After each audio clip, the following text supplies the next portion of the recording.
Oke, selamat siang. Kita ketemu lagi di mata kuliah pilihan arsitektur mancanegara. Di hari ini, kalau lihat di portofolio mata kuliah arsitektur mancanegara ini, di minggu keempat, setelah minggu lalu bicara tentang teori arsitektur, kaitannya dengan proporsi dan segala macam, maka hari ini kita coba lihat aplikasi eh, arsitekturalnya, karya arsitekturalnya. Eh, Kalian sudah kumpul tugas di Google Drive. Nanti kita coba lihat beberapa tokoh dari masa Renaissance. Tokoh tersebut mengeluarkan teori apa dan bagaimana aplikasi di dalam arsitektur. Itu kenapa saya minta nanti eh, kalian sedikit-sedikit memberi penjelasan, wakil dari kelompok silakan memberi penjelasan terhadap tokoh yang dipilih. Kalau hasil dari dokumentasi atau apa yang sudah kalian kumpulkan, eh, ada pengelompokan. Saya coba mengidentifikasi dan mengelompokkan saja. Ada tokoh Alberti, Brunelleschi, Bramante, dan Andrea Palladio. Alberti itu ada 3 kelompok di 2 kampus, yaitu kampus Indralaya itu kelompok 1 dan kelompok 5. Di kelompok Palembang ada kelompok 6. Brunelleschi juga 3 kelompok, di Indralaya 1 kelompok yaitu kelompok 2. Di Palembang ada kelompok 2 dan kelompoknya Amira. Saya menyebut nama yang pertama karena tidak diidentifikasi kelompok berapa, tapi nggak masalah. Yang penting paham anggota kelompoknya siapa aja. Kemudian Bramante hanya 1 kelompok, yaitu kelompok 3 dari kampus Indralaya. Kemudian Palladio itu kelompok 4 di kampus Indralaya dan kelompoknya Descinta di kampus Palembang. Untuk mempersingkat, mungkin kita masuk ke tokoh Alberti dulu. Saya stop share di sini. Bentar, mesti pelan-pelan. Kelompok 1 di kampus Indralaya, saya buka dulu. Ada wakilnya, ada Silva, Mohaimin, Rangga, Mega, kemudian Ayu. Ada yang bisa menjelaskan ringkas saja si si Alberti itu bagaimana teorinya, kemudian aplikasi di karya arsitekturnya seperti apa? Ada kelompok yang anggota kelompok ini yang hadir? Kita ngobrol aja, nggak perlu presentasi. Oke, kalau nggak kelompok 5 saya skip ke. Nah, ada wakilnya di sini, Zaitun, Dwi Putri, Tria, Tania, mah ada yang bisa menyampaikan sekilas saja siapa itu Alberti, kemudian teorinya apa, kurang lebih teorinya apa, dan karyanya bagaimana. Silpanya pakai P, ini loh, bingung saya. Oh, Pak. Nggak apa-apa, santai-santai santai. Ini maaf, Pak. Ya, nggak apa-apa. Dari saya aja yang itu tinggal dijelaskan Alberti itu bagaimana, Ya, Pak. kemudian teorinya yang menurut kelompok paling menarik dan aplikasi arsitektural. Silakan Silva. Nggak perlu paparan bikin PPT yang seperti saya sampaikan di WA Group. Nggak perlu paparan, tapi cukup dijelaskan dari yang di maksudnya supaya teman-teman yang lain itu juga juga tahu. Jadi Alberti itu siapa sih gitu dan bagaimana teorinya.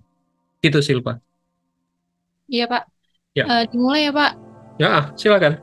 Untuk Leo Basin Alberti ini dia tuh adalah seorang seorang anggota keluarga penting dari Florentine yang telah diasingkan itu sejak tahun 1402.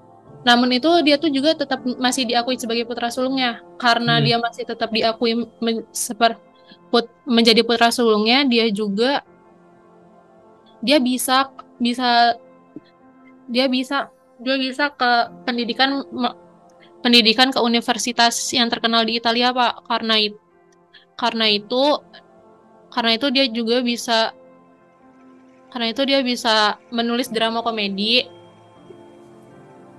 yang salah satunya tuh Plilodoceo, dan kemudian juga dia dikenal sebagai penulis puisi, ahli berbahasa Latin dan Italia, serta dikenal sebagai seorang yang sangat cerdas dan pandai bergaul, Pak.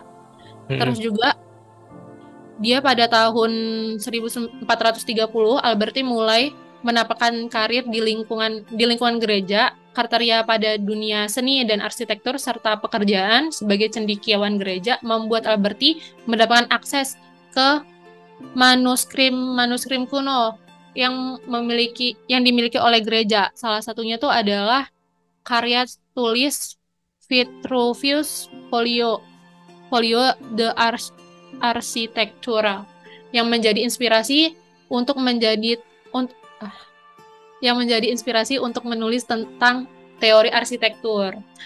Oke, oke, stop, stop sampai situ dulu. Jadi saya ingin menyambung aja. Memang ini jadi menarik bahwa privilege keluarga terpandang, kemudian meskipun diasingkan atau hampir dicoret dari kartu keluarga gitu, tetapi dia efeknya adalah punya akses ke dunia pendidikan. Ini sebenarnya merupakan hal yang biasa atau hal yang sering terjadi di masa sebelum Renaissance. Artinya yang bisa mendapat pendidikan adalah golongan-golongan tertentu, golongan-golongan yang punya pengaruh yang kuat.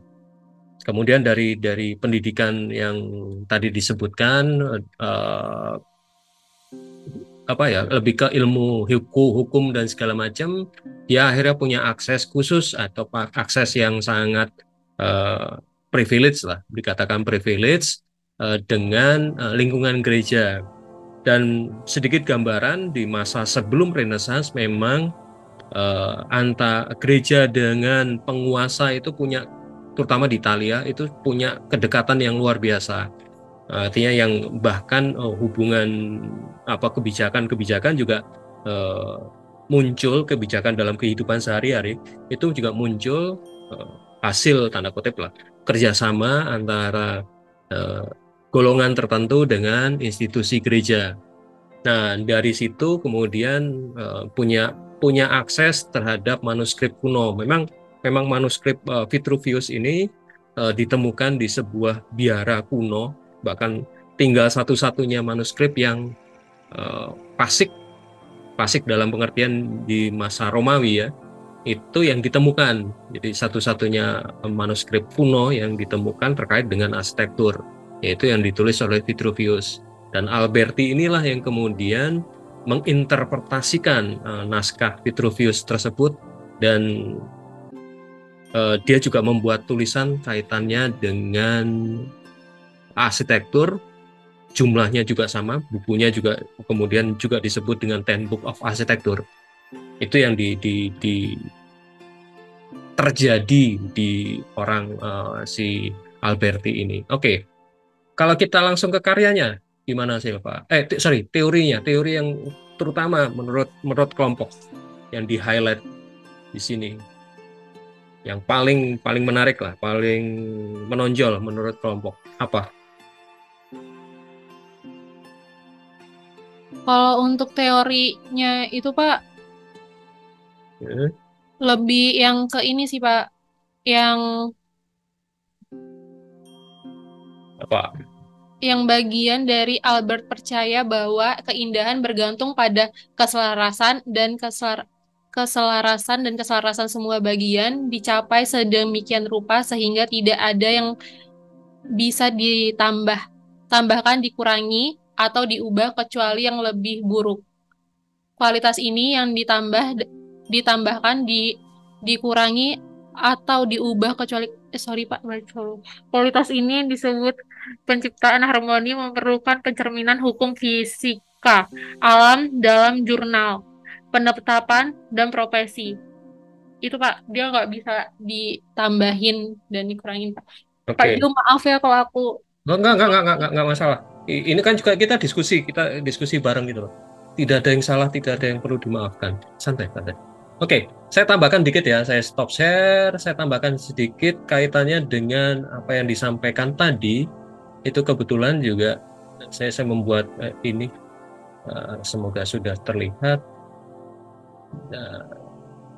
tampilan full screen. Oke, yang sebelah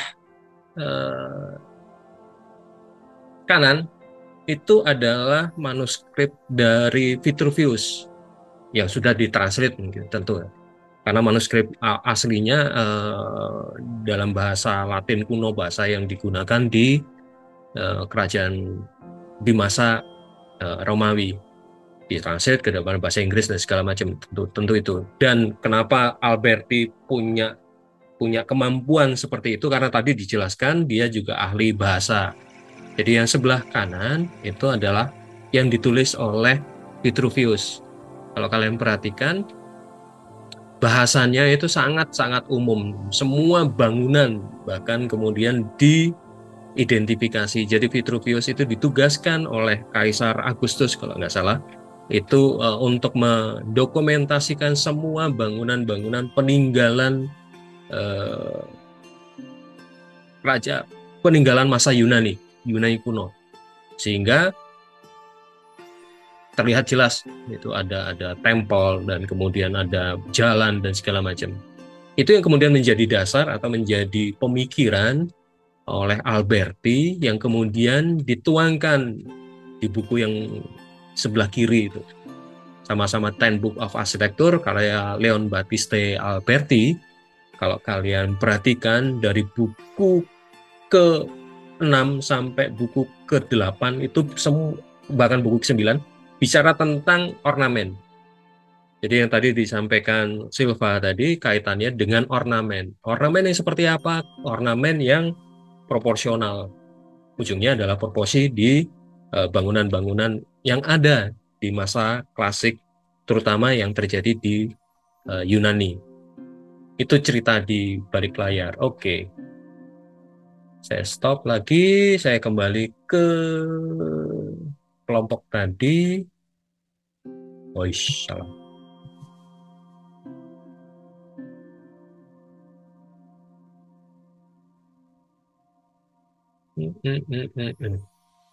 Oke. Kemudian karyanya. Silakan, Silva. Mau karya yang mana? Mau yang dibahas?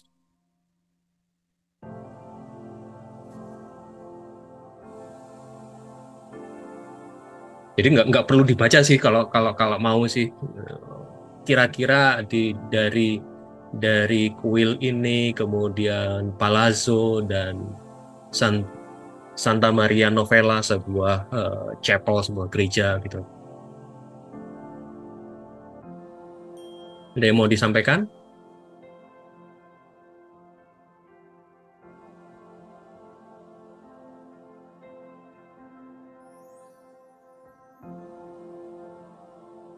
Oke. Kalau enggak ya oke lah. Ini yang terlihat ya, Bu. Terutama yang di Santa Maria Novella, proporsi yang digunakan, kalau nggak salah sebentar, saya ngecek lagi. Renaissance, teori, oke.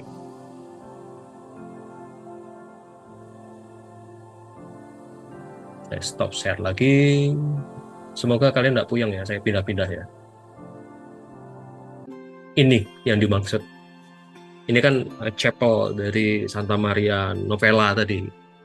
Ini proporsinya. Ini yang banyak sekali diulas. Bagaimana ornamen-ornamen klasik Yunani dan Romawi itu muncul kembali di masa-masa Renaissance dalam proporsi, dalam perhitungan Kalau di sini digunakan adalah golden section, Fibonacci, ya, proporsi yang pada masa itu sangat dianggap sebagai proporsi yang paling ideal. Dan ujung-ujungnya semuanya adalah perhitungan matematis. Itu kenapa tadi diungkap tadi oleh Silpa bahwa memang tidak dapat ditambahkan atau dikurangi dalam pengertian penambahan ornamen dan segala macam itu punya pertimbangan ini tadi. Pertimbangan matematis yang ujungnya untuk sebuah proporsi yang harmonis, proporsi yang ideal. Jadi semua karya itu punya pertimbangan. Penempatan ornamen itu punya pertimbangan proporsional. Itu yang disampaikan oleh Alberti. Oke, itu penjelasan umum dulu. Saya kemudian pindah ke kelompok 5. Langsung Silva aman. Oke, saya pindah ke kelompok 5. Mungkin ada yang mau ditambahkan dari kelompok 5 penjelasannya. Baik penjelasan teoritisnya, mungkin ada yang berbeda dari yang disampaikan tadi, kaitannya dengan ornamen, kaitannya dengan proporsi, atau kaitannya dengan kasus. Silakan, siapa yang mau mewakili kelompok 5 dari kampus Palembang? Nah, saya belum ada Dwi Putri atau mau berkomentar terkait dengan si tokoh Alberti ini. Yap. Sama. Izin Pak, Silakan. suara saya sudah terdengar jelas. Baik, kami dari kelompok 5 mengambil tokoh Leon Battista Alberti, di mana Alberti sendiri lahir di Italia pada tanggal 14 Februari 1404. Dia ini melingkupi karir di lingkungan gereja. Untuk teori Alberti sendiri, kami menemukan teori arsitektur yang dianggap sangat berpengaruh pada masa Renaissance. Selanjutnya adalah perspektif. Selanjutnya juga ada bahasa dan sastra.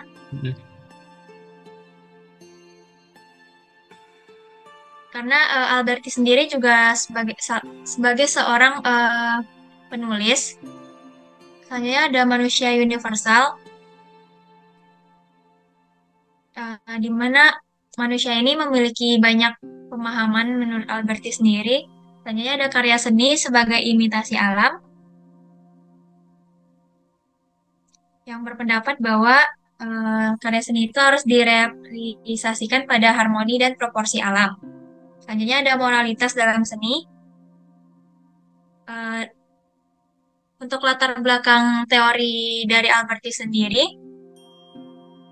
kami mengambil berupa klasikisme dan kekaguman pada Romawi kuno, merupakan salah satu pengaruh yang besar. Selanjutnya ada pentingnya manusia dan pengetahuan. Selanjutnya ada pemulihan dan pembaruan budaya. Ada pengembangan teknik, peran seni dalam masyarakat. Secara keseluruhan, latar belakang dari Alberti ini mempengaruhi teori-teori yang ia kembangkan. Oke, kurang lebih sama novela juga karyanya ini. Jadi kalau kalian perhatikan ya, Gereja Santa Maria Novella. Ya. Gereja ini terletak di Italia.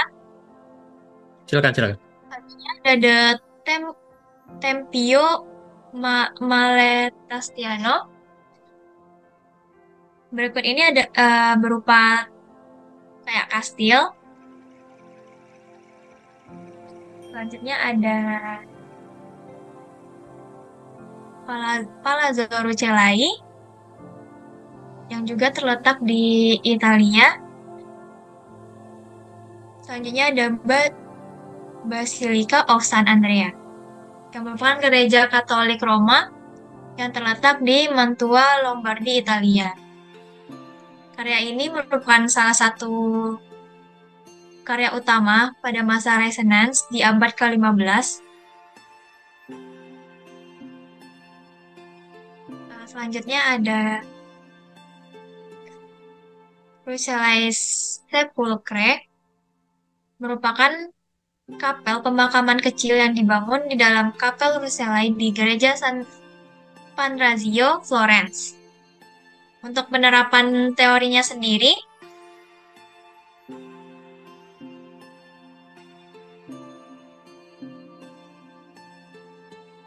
dari teori-teori tersebut, Alberti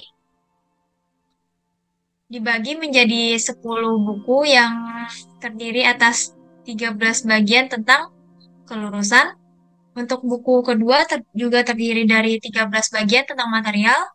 Di buku ketiga terdiri dari 16 bagian tentang konstruksi. Buku keempat dibagi 8 bagian tentang pekerjaan publik.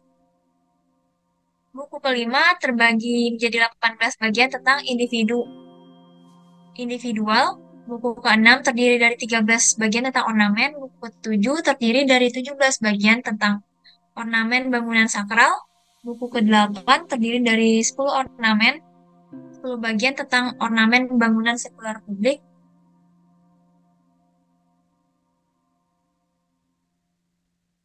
Untuk buku ke-9 terdiri dari 11 bagian untuk ornamen bangunan privat. Buku 10 terdiri dari 17 bagian restorasi bangunan.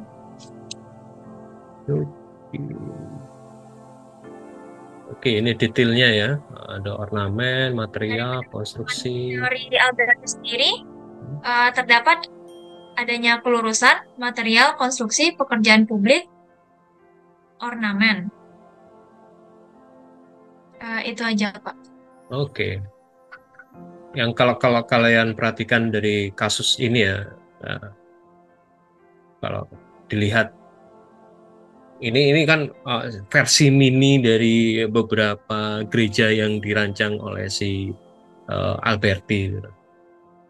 Ornamennya, kalau kalian pernah belajar klasik Yunani, pasti lihat ada ornamen di kepala kolom kaitannya dengan, saya nggak tahu detailnya ini, apakah yang komposit atau yang Korintian gitu lah. Sepertinya kan ini perlu detail lagi.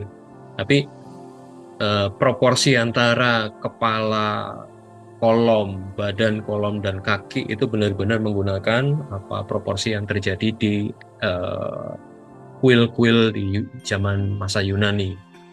Kemudian tadi ada beberapa, kalau kalian lihat, Basilika San Andrea, kemudian terutama yang gereja tadi yang ini, yang Malatesta, dan terutama yang ini, itu jelas sekali bagaimana si Alberti ini menggunakan ornamen-ornamen yang terjadi atau yang biasa dilakukan di masa-masa Yunani kuno gitu.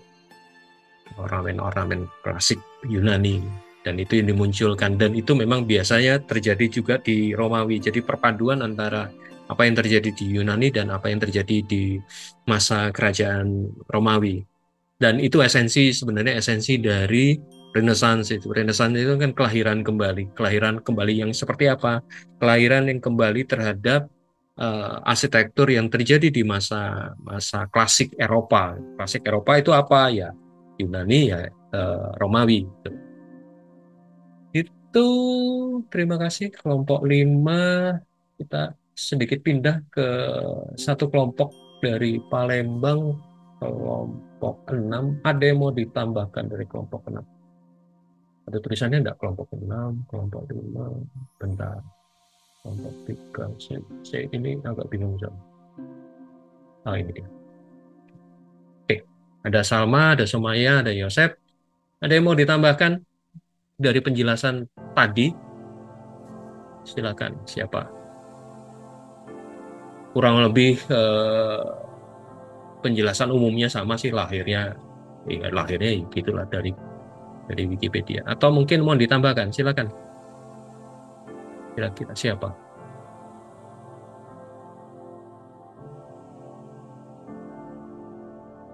Silakan kelompok. Selamat sore Pak. Ya, Maaf sebelumnya di sini kalau agak berisik karena masih kelas TUPA Pak di Palembang. Bang, santai. Masih terdengar kok. Ya. Mungkin materinya masih sama ya Pak dengan yang kelompok sebelumnya. Ada catatan khusus Iya Pak. melengkapi? Oke. Ada catatan khusus kah? Apa sudah kedengaran Pak? Terdengar. Dari tadi terdengar kok.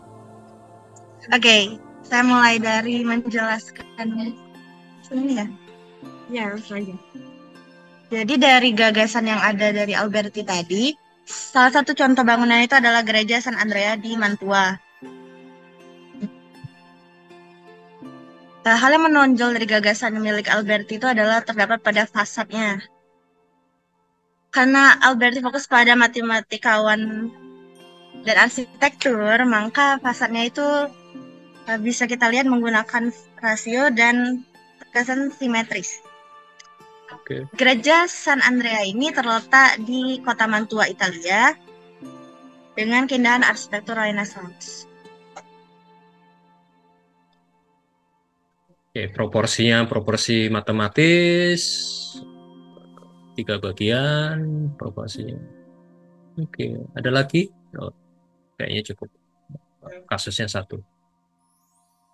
Oke, kalau kalian perhatikan di gereja ini lengkap, ada segitiga masa-masa Romawi, pedimennya jelas, ada kolomnya juga jelas, ada arch yang menjadi kekasan dari masa-masa Romawi dan segala macam. Oke. Ada lagi yang mau disampaikan, Salma? Kira-kira?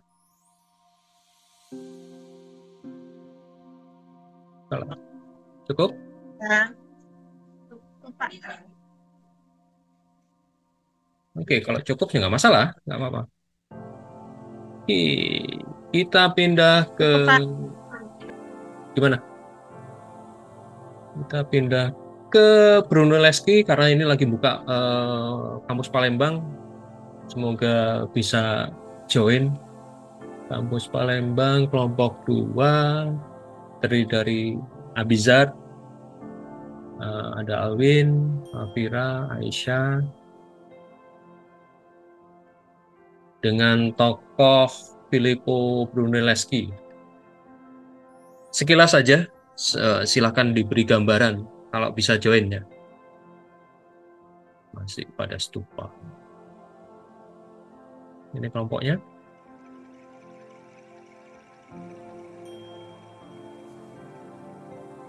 Ada? Halo? Ya.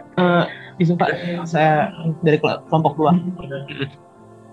Sekilas saja, nggak usah detail banget, nggak usah membaca apa yang di tampilan ini, tapi menurut pemahamanmu siapa sih si Brunelleschi ini? Jadi Filippo Brunelleschi ini salah satu desainer Italia yang juga tokoh penting dari dalam bidang arsitektur, yang juga diakui sebagai insinyur modern pertama dan juga pengawas konstruksi. Jadi dia ini orang tuanya juga arsitektur dan insinyur yang besar pada masa Renaissance. Walaupun dia ada pendidikannya di bidang matematika dan literatur, tapi dia lebih cenderung ke bidang seni. Jadi dia juga ada ciri khasnya itu kayak arsitekturnya itu halus dan juga detail. Terus yang dipakai Filippo Brunelleschi sendiri ada teori teknik perspektif, Pak. Jadi dia ada mengatur penggambaran ruang.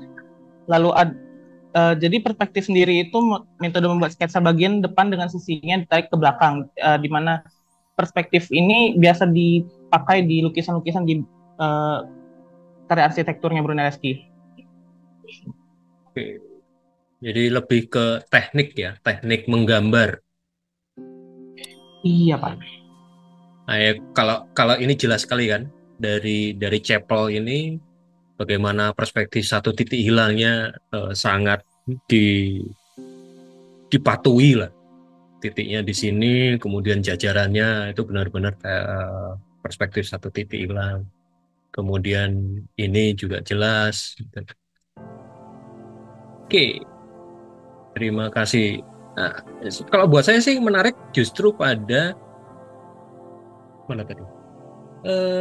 Dia seorang tukang emas, kemudian menjadi arsitek dengan pendidikan latar belakang matematis dan literatur.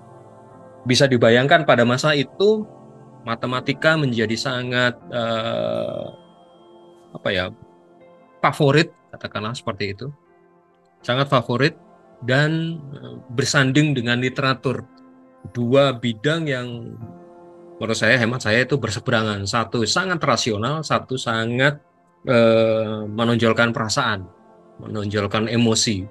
Tapi pada masa Renaissance banyak tokoh, minimal kita belajar dari dua tokoh Alberti dan Brunelleschi, itu belajar kedua-duanya. Bahkan si Alberti plus hukum, itu kan serunya di masa itu. Oke, kita pindah. Ini kelompoknya Abizar, udah kita coba lihat. Saya nggak tahu kelompok yang mana. Itu bukan dicinta,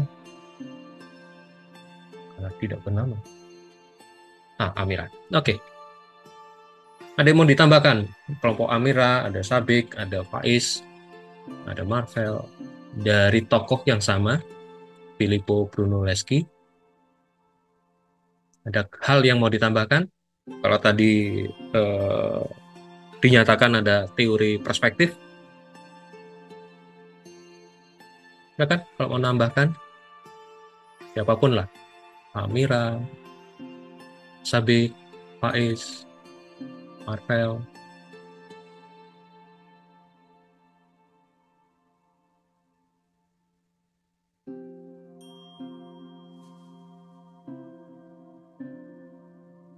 Nah, yang menarik adalah kajian Brunelleschi tentang perspektif diperluas oleh Alberti, bahkan si Da Vinci. Jadi dikembangkan lebih lanjut kaitan dengan metode, kemudian sastra dan matematika. Jadi guyonnya sastra matematik jadi wajar di tokoh si Brunelleschi ini. Oke. Kajiannya, karyanya, Kuba, perspektif karena kaitannya juga dengan matematis, mungkin kaitan dengan struktur. Ada yang bisa menjelaskan lagi kelompok ini?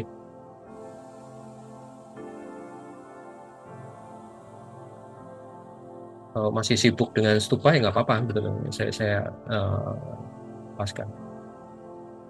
Oke. Kalau nggak ada, saya pindah ke kampus ke Indralaya kelompok 2. Oh iya pas. Ada Ridatul, ada Ilham, ada Trianto, Albert, Maulana Malik. Ada yang mau ditambahkan? Boleh, Pak. Silakan. Kalau dari yang saya lihat sih dari karya-karyanya si Brunelleschi ini nih, kayak khususnya yang di Gereja Santa Maria itu, Pak. Dia tuh meletakkan titik hilang di gambar perspektifnya itu juga, tapi sebagai focal point dari interior gerejanya gitu loh, Pak. Di sini nggak ada tapi gambarnya. Maksudnya kayak jadi misalnya kita sebagai jemaat yang masuk ke dalam gereja tuh fokus kita tuh langsung tertuju ke titik hilang dari interior gerejanya itu, Pak. Itu sih yang aku lihat. Yang denahnya yang ini ya? Iya betul, Pak. Okay. Terus sama ini sih yang di Kubah ada kok sebenarnya. Itu naik Pak tadi. Naik lagi sedikit. Ini. Yang di Kubah itu kayak dia sebenarnya mungkin secara nggak sadar ya, kayak kalau struktur Kubah itu kayak di sampingnya ada yang Kubah kan nggak sepenuhnya bulat sebenarnya kan, Pak. Jadi kayak ada garis segi berapa gitu yang ditarik dari puncak Kubah ke struktur yang di bawahnya gitu kan. Nah itu juga kayak membuat apa sih kesannya kubah tuh tinggi banget padahal sebenarnya kan nggak yang setinggi itu. Jadi ini ya bentuk garis-garis ini. Ya, ya. Dan Itu kalau coba kalau kalau ini. kalau kalau kita lihat dari luar juga menarik gitu loh. Kubahnya bukan kubah dom seperti Pantheon, seperti dom yang biasa kita pahami, tapi bentuknya kan gini. Bentuknya melengkung tapi berjari-jari. Itu kekasan dari karya si Brunelleschi ini. Dan ini terutama menjadi salah satu karya pertama di masa Renaissance. Dan kemudian kota Florence ini juga mempunyai aturan bahwa tidak boleh lebih tinggi daripada kubah gereja ini. Dan segala macam lah ada. Nah ini juga bandingkan dengan tadi punya Alberti yang sangat detail ornamennya, tapi di sini justru sangat polos, tapi pemahaman matematisnya. Mungkin ada studi proporsional dan segala macam dan perspektif dan segala macam. Simetri, kalau kalian perhatikan baik tokoh Alberti dan Brunelleschi ini semua bangunannya selalu simetri. Itu pengaruh dari masa-masa klasik, terutama masa klasik Yunani. Oke, kita pindah kelompok. Terima kasih kelompok Brunelleschi. Kita pindah kelompok saya hapus.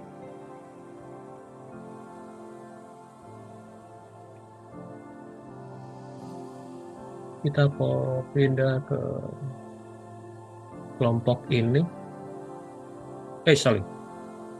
Kelompok 3 mengganti tokohnya.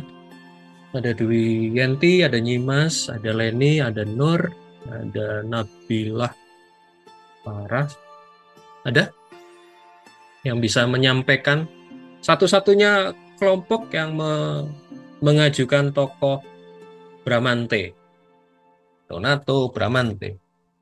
Saya sih kemarin kira-kira ada yang ngambil Rafael Donatello dan itu semoga tidak salah dengan kura-kura ninja gitu. Ada kelompok ini yang bisa menjelaskan? Yenti, Nyimas, Leni. Yuk, silakan Leni. Siapa itu Bramante? Jadi Donato Bramante ini lahir pada tahun 1444 dan wafat pada tahun 1514. Donato Bramante ini merupakan salah satu arsitek terkemuka pada zaman Renaissance. Awalnya Bramante ini belajar tentang menjadi pelukis, tepatnya berspesialis dalam lukisan dinding. Kemudian Bramante ini tertarik pada matematika sebelum beralih ke dunia arsitektur. Bramante ini mempunyai teori harmonis.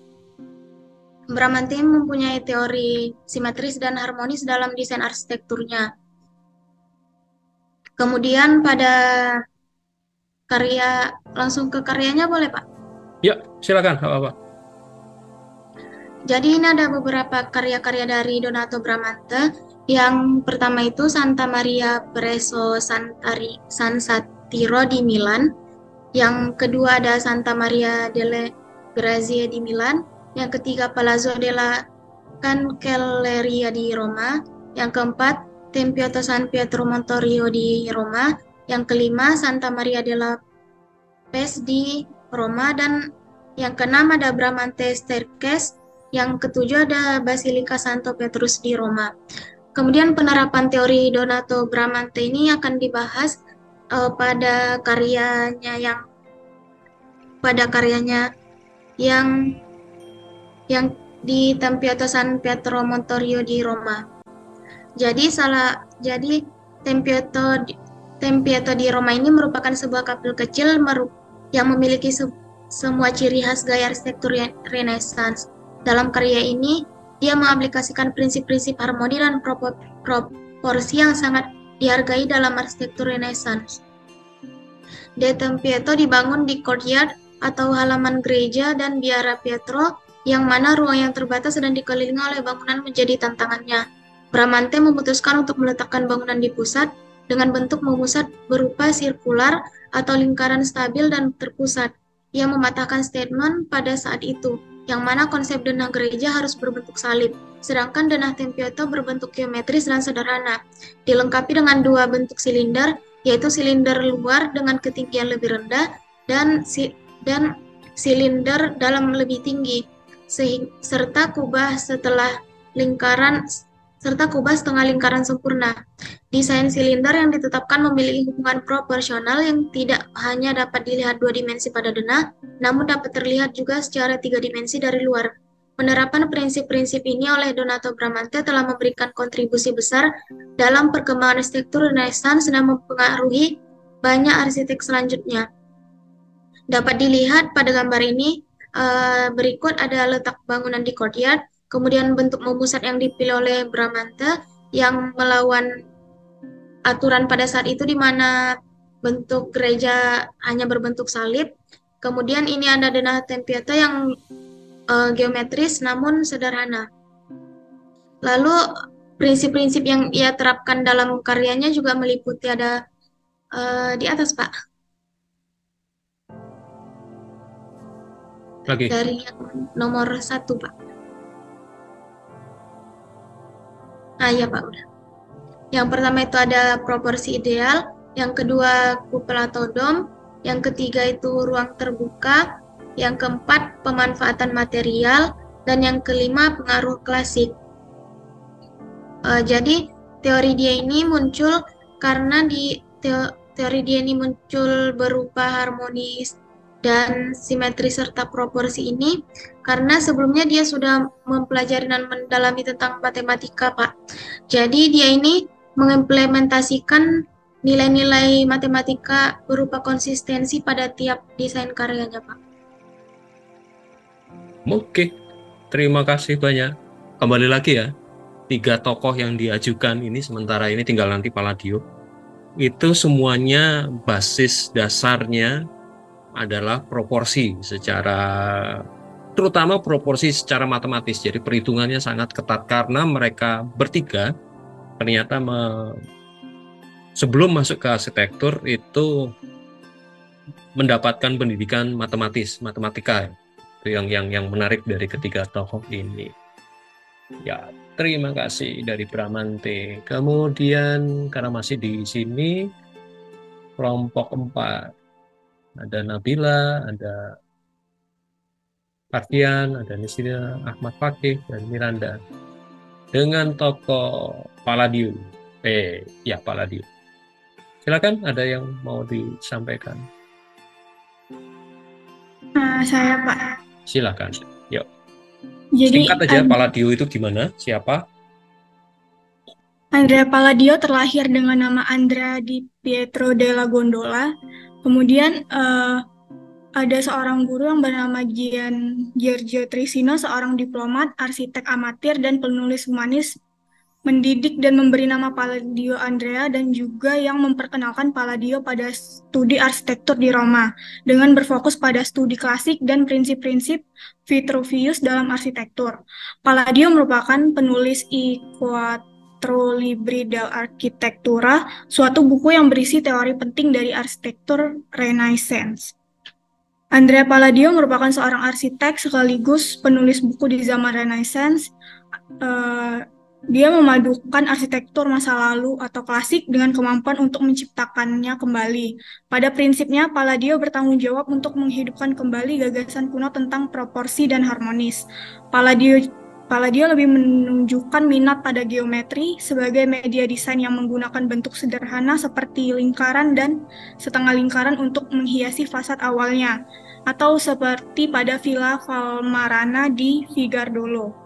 Selain berfokus pada geometri, Palladio selalu konsisten merancang bangunan dengan simetris. Simetris adalah penstabil yang konstan sejak awal dan tetap demikian sepanjang karirnya. Kemudian ada karyanya juga yang paling terkenal itu ada Villa Americo Capra atau Villa Capra, juga dikenal sebagai The Rotonda karena arsitektur kubahnya. Villa Rotonda ini berbentuk simetris dengan teras candi di depan dan interior berkubah. Ia dirancang dengan 4 fasad sehingga pengunjung akan selalu menghadap ke depan struktur. Nama Rotunda mengacu pada lingkaran villa dalam desain persegi. Kemudian karya yang kedua ada San Giorgio Maggiore. Itu Palladio memodelkan fasad San Giorgio Maggiore seperti sebuah kuil Yunani. Ini adalah inti dari arsitektur Renaissance. San Giorgio Maggiore adalah basilika Kristen, tetapi dari depan terlihat seperti kuil dari Yunani klasik. Kemudian yang ketiga ada Basilika Palladiana. Palladio memberi Basilika di Vicenza 2 gaya kolom klasik, yaitu ada Doric di bagian bawah dan Ionik di bagian atas. Palladio menciptakan transformasi yang menakjubkan, menunjuk fasad gotik lama dengan kolom marmer dan serambi yang meniru arsitektur klasik Roma kuno. Gaya arsitektur Palladio yang paling sering ditiru itu adalah pelengkung yang disangga pilar-pilar kecil dan diapit pilar-pilar yang lebih besar. Oke. Ya, menarik, dari Palladio kemudian muncul istilah Palladian arsitektur. Itu yang minggu lalu sempat saya bahas sedikit. Ini ada satu kelompok lagi yang membahas Palladio. Bentar. Descinta. Bukan. Ya benar. Adakah wakil kelompok ini yang bisa menambahkan atau melengkapi kasusnya? Descinta, ada Wanda, ada Adila, Sandia, Anissa. Adakah?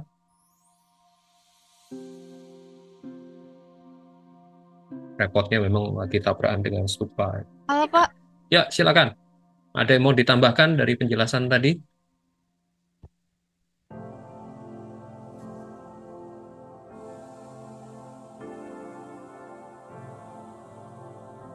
Maaf Pak, kalau penjelasan yang tadi kurang merhatiin soalnya lagi ngerjain stupanya. Iya, nggak apa-apa. Kira-kira si Palladio itu gimana menurut kelompokmu? Apa? Palladio itu bagaimana menurut kalian? Sekilas saja.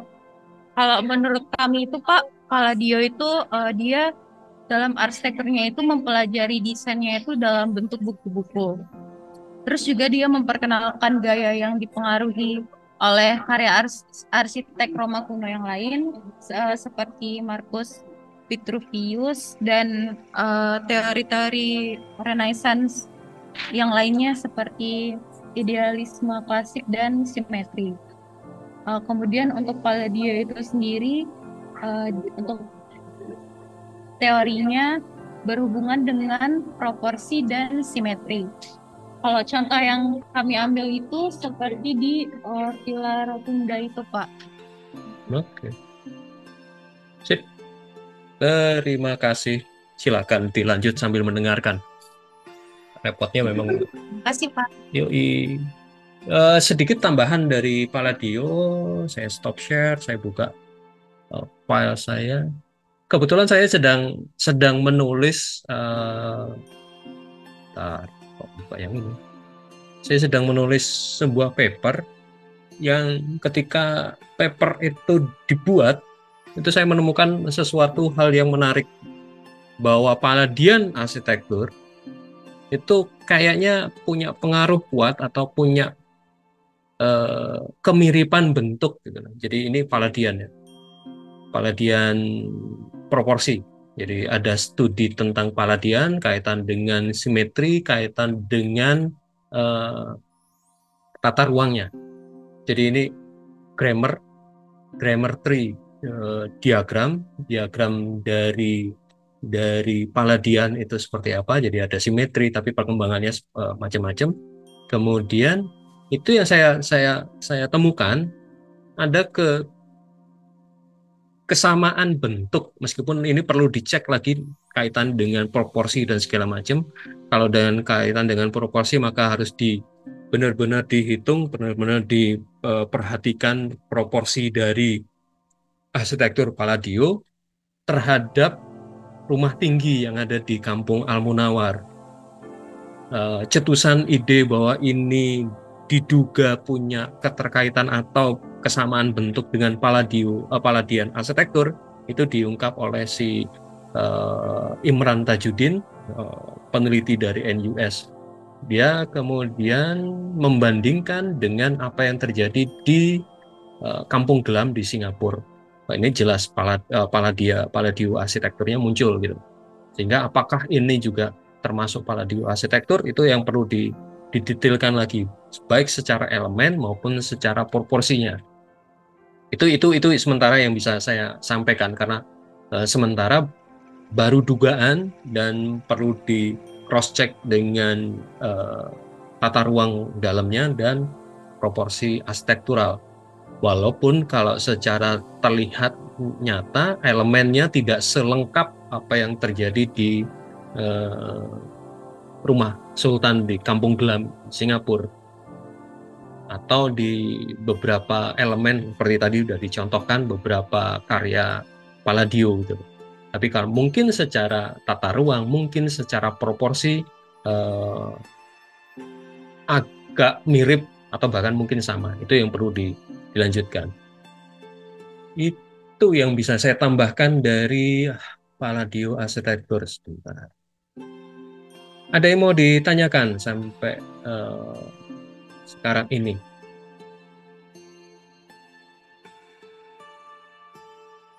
Kalau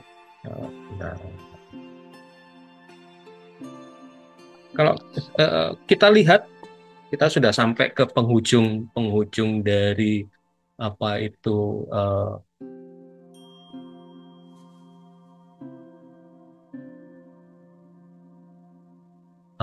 Palladio Renaissance arsitektur. Semoga kalian lihat whiteboardnya. Oke. Saya hanya pinjam whiteboard. Terlihat ya whiteboardnya ya. Kalau kita mulai tentang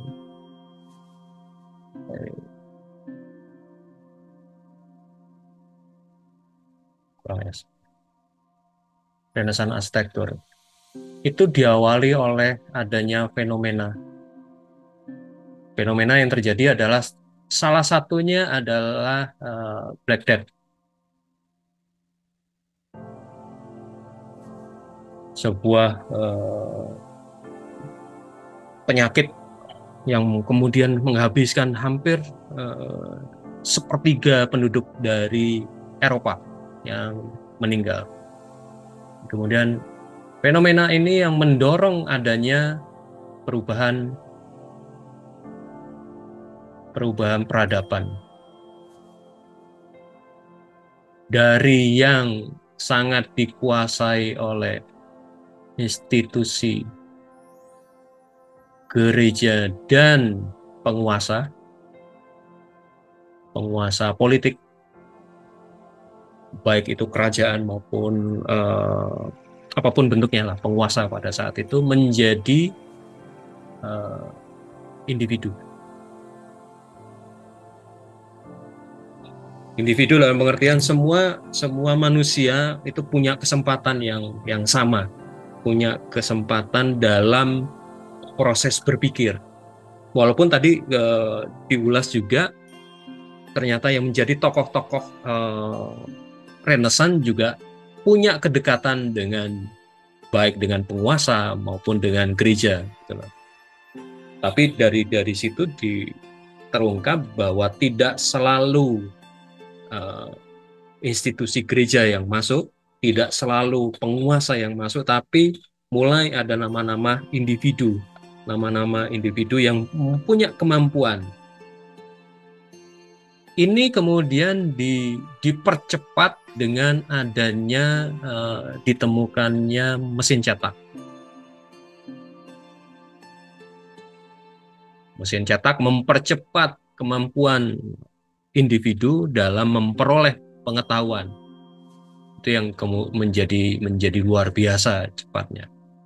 Efeknya adalah pengetahuan untuk semua orang. Kemudian juga ada pemikiran dari Descartes yang mengatakan bahwa manusia sebagai pusat. Ini yang kemudian menghasilkan kalau secara arsitektur itu yang kenapa proporsi menjadi hal yang paling penting. Kenapa proporsi menjadi hal yang paling utama di dalam arsitektur. Lalu muncullah arsitektur Renaissance tadi. Ya, kalau kita lihat dari skema ini terlihat sekali bahwa arsitektur itu merupakan sebuah akibat.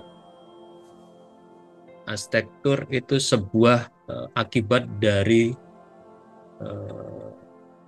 perjalanan panjang, adanya fenomena Black Death dan segala macam, adanya perubahan peradaban. Ini yang kemudian juga ditunjang dengan penemuan dunia baru.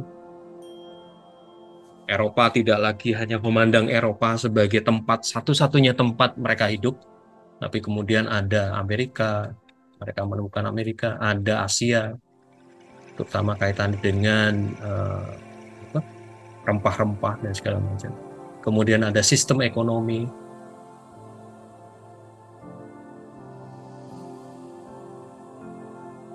Yang memunculkan adanya bank, yang ini akan sangat mempengaruhi dunia arsitektur. Kalau kalian perhatikan tadi, contoh-contoh kasus yang dihadirkan kelompok itu memang sebagian besar masih pada lingkup gereja, baik basilika maupun gereja maupun chapel itu gereja kecil gitu. Tapi mulai muncul kastil-kastil, rumah-rumah para pembesar mulai muncul di situ. Itu yang menarik, bahwa karya seorang arsitek itu diakui, tokoh arsitekturalnya itu diakui, bukan lagi dikuasai oleh gereja, bukan lagi dikuasai oleh kerajaan, tapi pemikiran tokoh arsitek itu diakui. Bahkan kemudian pendidikan arsitektur secara formal juga muncul pada masa Renaissance, efek dari ini, perubahan peradaban ini, termasuk pendidikan dan segala macam. Jadi kalau kalian lihat di sini bahwa proporsi yang terjadi di Renaissance, baik itu proporsi secara bentuknya maupun proporsi secara matematis, itu merupakan perkembangan dari perubahan besar yang terjadi di masa Renaissance itu. Pola ini silahkan kalian nanti gunakan untuk pada minggu depan mulai melihat zaman modern. Apa latar belakang dari masa modern? Kalian sudah pasti sudah mengenal beberapa tokoh, Le Corbusier, kemudian Mies van der Rohe, kemudian Sullivan, Walter Gropius, yang tokoh-tokoh besar di masa era arsitektur modern. Tapi kemudian kita coba mundur, setback ke belakang. Ada apa sih yang terjadi di masa itu? Kalau kita pakai polanya yang terjadi di Renaissance, ada fenomena apa yang kemudian memaksa peradaban itu berubah? Lalu dari situ kemudian muncul tokoh-tokoh arsitek.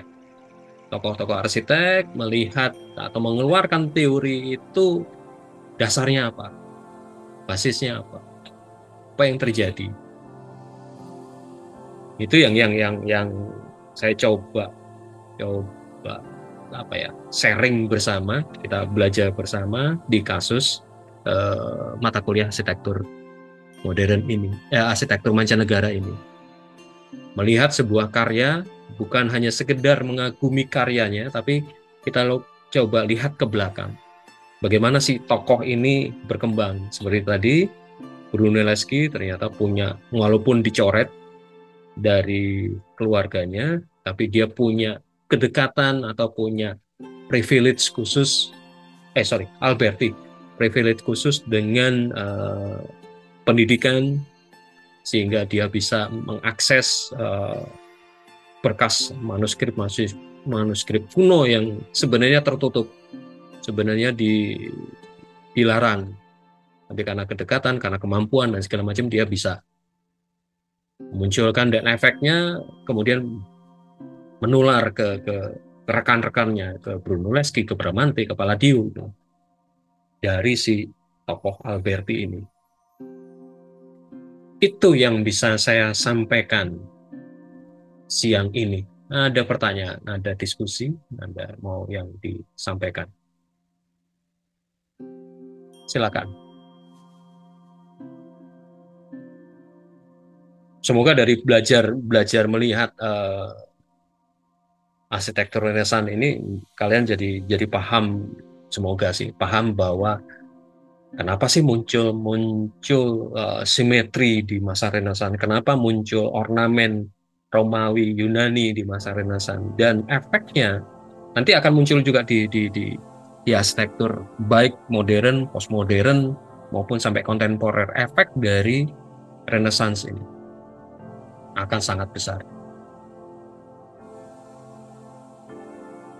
Silakan, ada yang mau ditanyakan?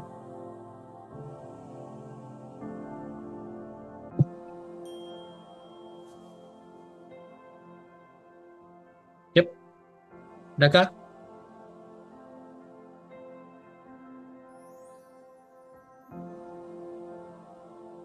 Saya close whiteboard, kemudian kita cek kembali ke portofolio.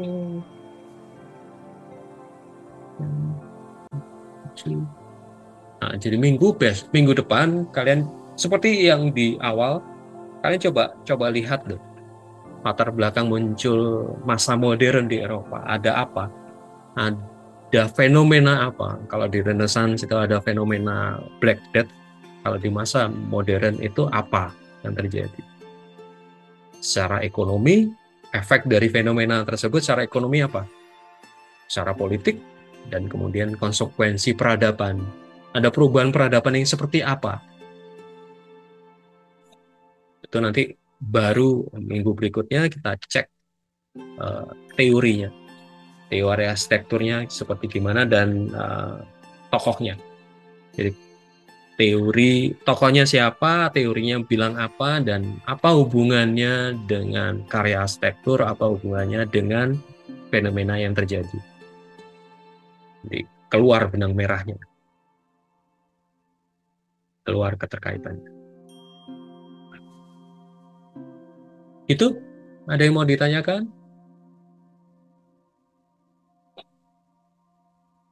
Semoga penjelasan saya tidak membuat keruh pemahaman, tapi minimal jelas itu loh. Kenapa sih ada Renaissance dan segala macam? Karena di mata kuliah pilihan ini untuk membedakan dengan mata kuliah sejarah arsitektur, kita coba lihat beberapa spot dan kita perdalam titik-titik bahasanya. Itu. Ada pertanyaan? Komentar? Oke, kalau tidak ada, terima kasih. Saya stop record.